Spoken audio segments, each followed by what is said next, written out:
It was a bright spring morning on March 26, 1986, in downtown Tacoma, Washington. For 12-year-old Lisa Maren and her younger sisters, Angela and Holly, it was supposed to be a carefree day at Puget Sound Park.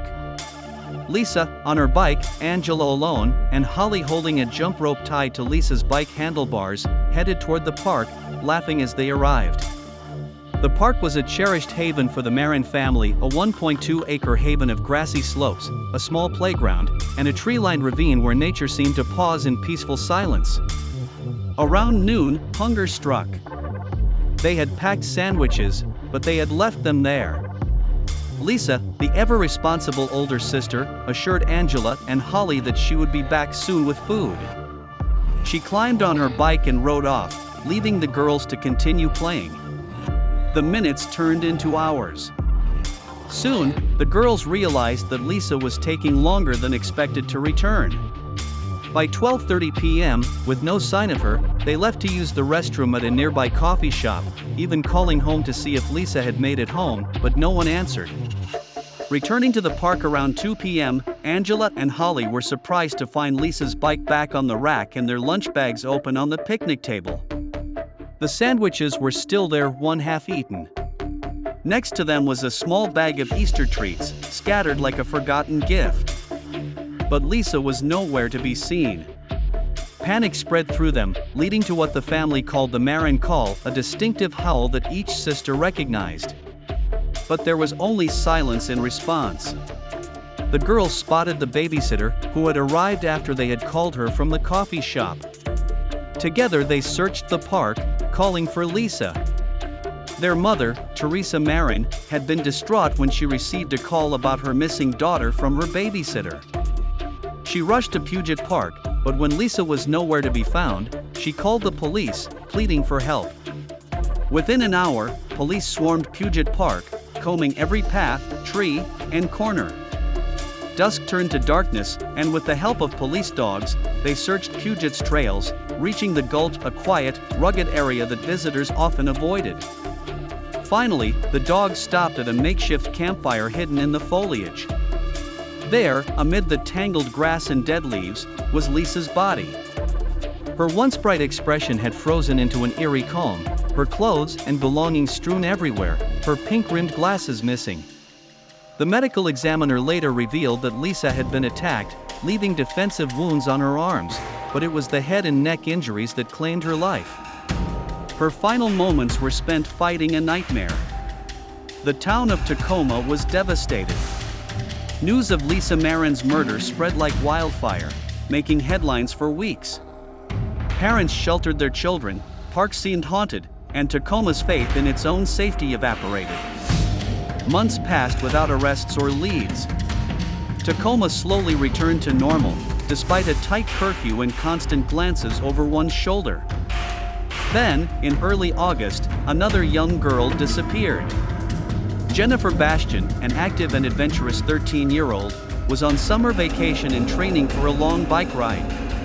On August 4th, she set off alone on her brand new bike to Point Defiance Park, another beloved green space near the coast, filled with dense forests and long trails winding through towering trees.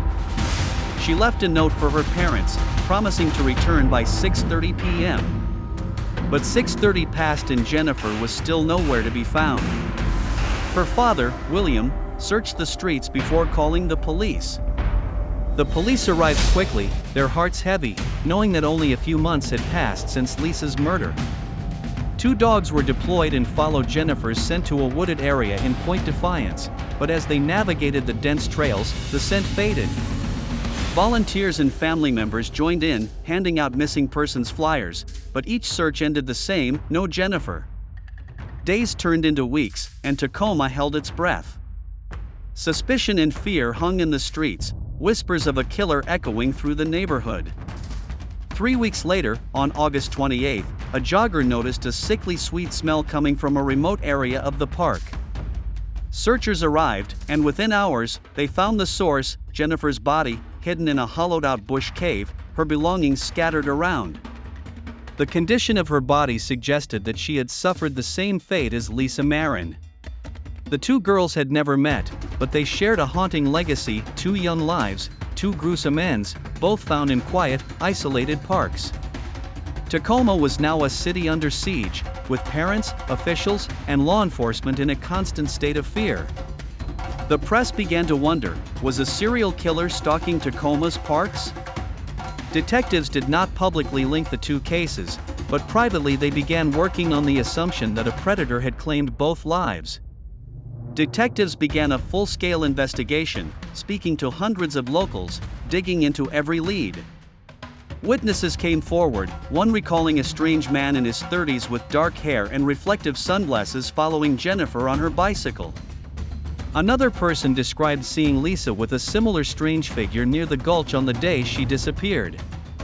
Their descriptions were uneven but disturbingly consistent.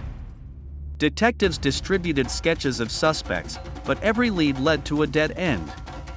Police investigated every known crime in the area, but no one had a profile that matched the evidence. Over 100 suspects were investigated, but all were ruled out due to alibis or lack of evidence. Months passed, and by the late 1980s, with no new leads, the cases had gone cold. Tacoma was grieving, but families held out hope. Lisa's mother, Lisa Maren, visited the police station regularly, urging detectives to continue searching. She and Jennifer's parents had formed a unique bond, supporting each other in their shared grief. As technology advanced, hope returned. In the early 2000s, DNA testing became a vital tool in criminal investigations. Law enforcement submitted DNA from Lisa's case, uncovering a profile of the perpetrator's DNA. A new cold case unit was formed to finally answer the Maren and Bastian family's call for justice. Lindsay Wade, a detective who grew up obsessed with these unsolved murders, took a special interest in the case. After years of sifting through files, a lead emerged. In 1986, a local man named Robert Waters called in a suspicious person near Point Defiance Park around the time Jennifer went missing. He was noted in the files but never pursued as a lead. Wade attempted to track him down, eventually discovering that Waters had moved to Illinois. After months of careful planning, Wade and a team arranged to collect a DNA sample from Waters under the guise of a standard witness interview. Testing revealed the impossible: Waters' DNA matched a profile from the Jennifer Bastian case. In 2018, more than 30 years after the murder, Robert Waters was arrested, ending decades of speculation. When investigators questioned him, he confessed in chilling detail, describing how he had stalked Jennifer that August day, his intentions as dark as the darkness around them. Robert Waters' arrest shattered the belief that one man was responsible for both murders. Wade's investigation, however, continued. At the same time, she used advanced genealogical techniques on DNA from the Lisa Maren case. By tracing distant relatives through public genealogical databases, Wade and her team identified 2 brothers, Gary and Roy Harden, who were distantly related to the DNA profile found on Lisa. Gary Harden had lived near Puget Park at the time of Lisa's murder, a quiet-looking man who worked as a nurse. Detectives had discreetly tracked him down, collecting DNA from a discarded napkin at a local coffee shop.